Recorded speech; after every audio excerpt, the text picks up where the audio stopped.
Hello guys, good morning. Ngayon nahingi tayo ng sambong. Buti binigyan naman tayo nila kuya. Wow. Salamat. Oh. Kasi wala na yung sambong ko. Naubos na yung ginagawa kong kape. Oh my God. O, nagtanim na ako nito. Kaso yung sa akin kasi doon, wala kasing nilagay ko lang sa dingding. Hindi, binitin ko to. Binitin ko siya. Kaso yung bait naman, inaakyat pa rin. Ay naku. Kinain yung puno, nagtampo, hindi na rin tuloy na buhay. Oh my God. Guys, ang daming dahon ng sambong nila. Dito rin ako nanghingi noon, matagal na ako hindi humingi. Kaya na naman,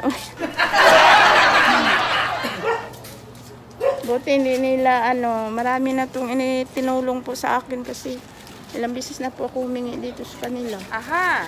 Ang bait yung may-ari, guys. Minimigay lang sila. Yes? Kasi sa iba, hindi kanila bibigyan. Uh-oh. Sabi nga, magtanim ka kay para meron ka. Hindi yung panay kahingi. Kaso, wala naman ako magtaniman doon, guys. Nagsubok na ako magtanim. Oh my God. Nabuhay na sana, kaso, dinalaw ng bait. Kaya pag humingi ako, ito lang kinukuha ko yung pinakadahon lang. Kasi, pag kinuha mo yung talbos, magtampo yan. Sa sunod, wala ka na hingiin. Kasi munti sa probinsya, kay marami nito. Ito, bihira lang ito dito mayroon. Yes? Buti hindi nila inalisto. Matagal na to dito.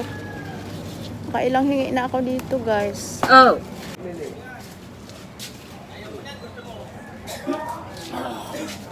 Muha muna tayo, guys, ha. Yung drum, tanggalin laman, iakyat doon sa doon.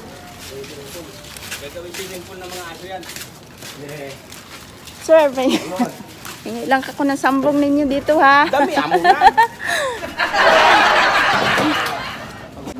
Ginagawa ko na ito, guys. Pinapatuyo ko siya. Tapos nalagay ko muna sa garapon. Kasi pagka gusto ko uminom, kukuha na lang ako doon.